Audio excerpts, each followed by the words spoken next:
It is nice to come together in this way. We see it as co-creating at its best.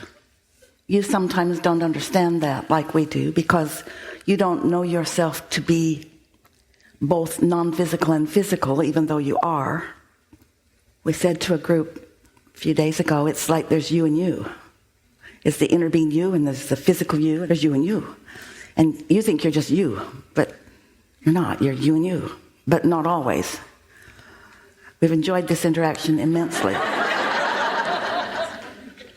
The greatest value that a conversation like this has for you is that if you can open up to the understanding and then to the actual deliberate experience of merging with that larger non-physical part of you, your life will be so much more than it is when you don't do that. If you know that you are an extension of source energy and that source energy is extending itself to you and through you all the time, when you know that and you deliberately position yourself vibrationally, which is to say emotionally, mood-wise, if you position yourself mood-wise to be fully accepting of and going with the flow of that larger part of you, you are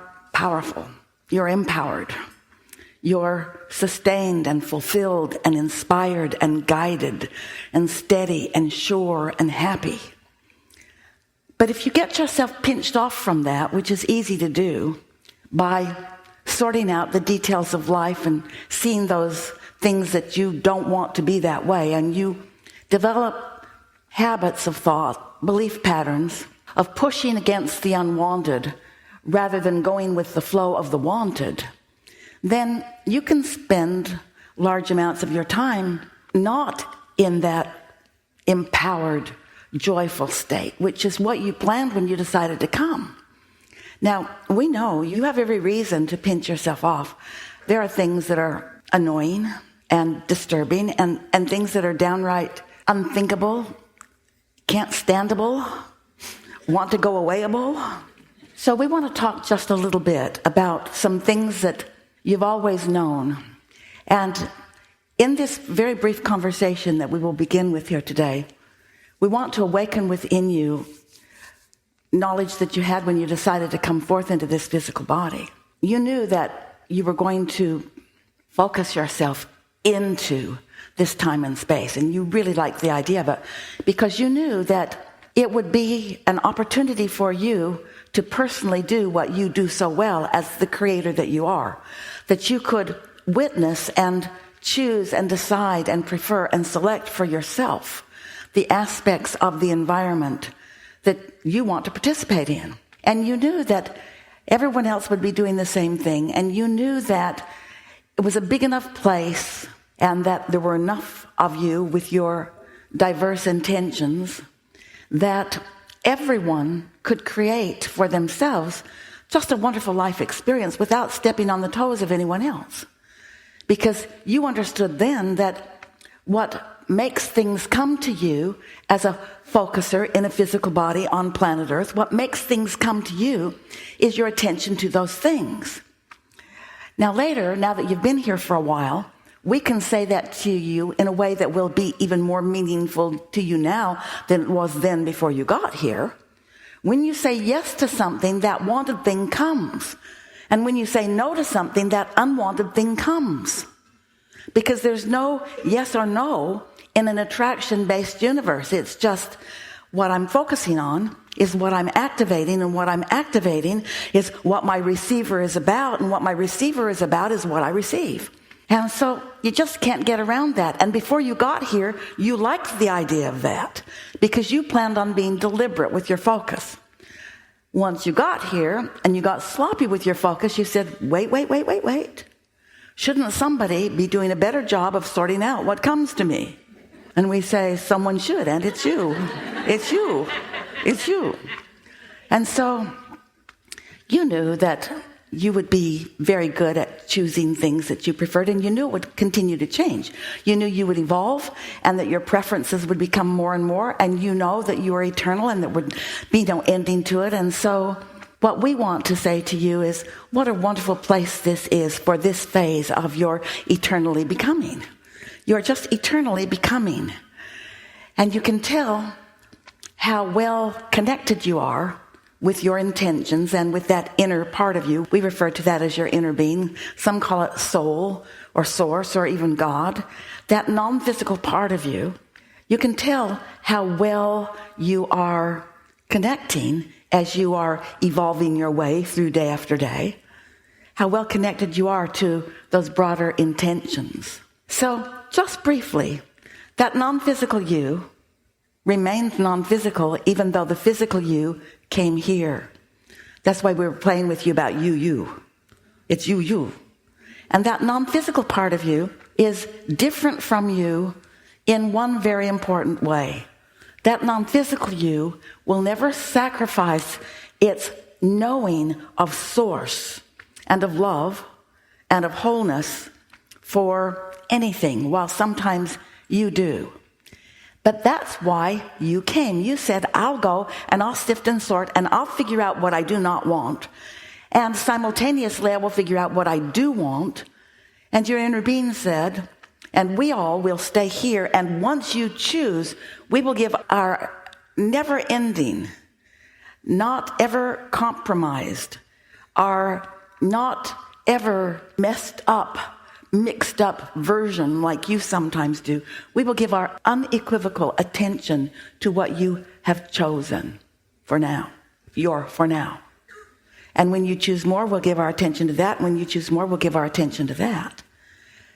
And you said, and what will be the advantage of me, physical human me, to you doing that?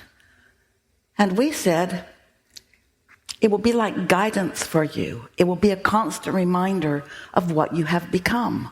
For example, when someone was mean to you when you were little and you didn't like it, you asked for nicer.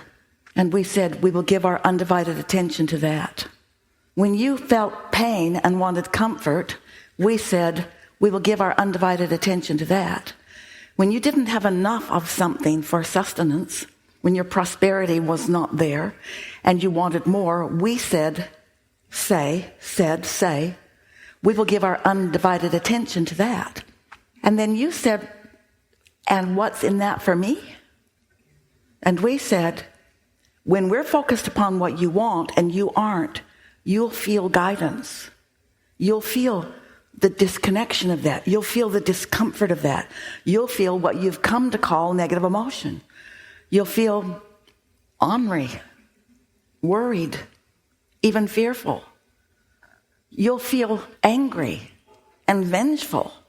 And when you feel anything that feels anything like any of that, you can know that all that means is you chose and we agreed and we focused with you, and then you chose again something that is not in harmony with your internal root, core being. You are a lover.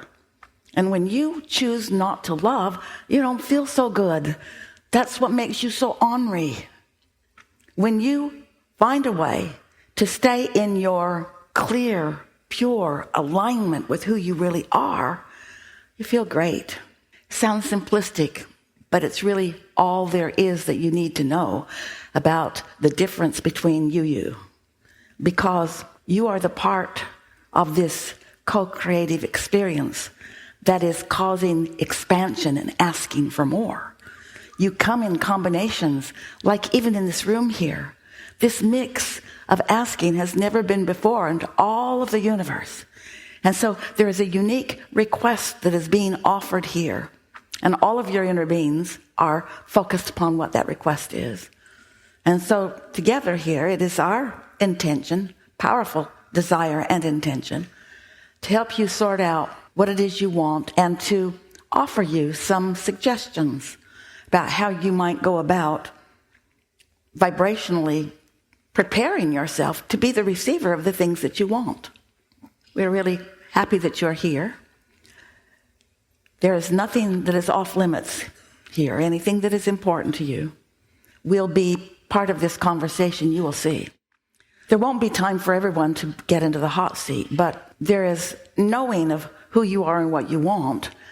And it will be easy for us to find among you those that will present the questions that are most on your mind. And so it is our expectation that you will leave here feeling satisfied that what's been on your mind, the things that you're asking for, you'll feel that you have found a viable avenue to the receiving of all of them, because you're supposed to be or do or have whatever you are choosing. There's no deprivation that was intended when you decided to come, and there's none that is supposed to be going on now.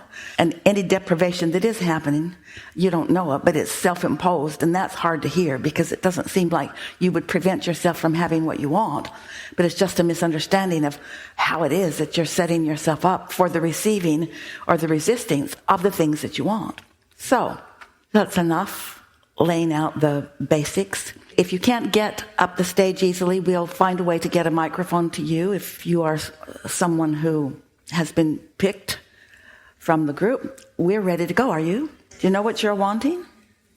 All right. What is it you want to talk about today? It's a lot of trouble in this room. This is good. We're not holding you to just those who are saying they're ready now. We will feel all of you. You'll notice as the day unfolds that different things will pique different things in you, and your contribution, whether your words are heard on the microphone or the recording, your contribution is happening.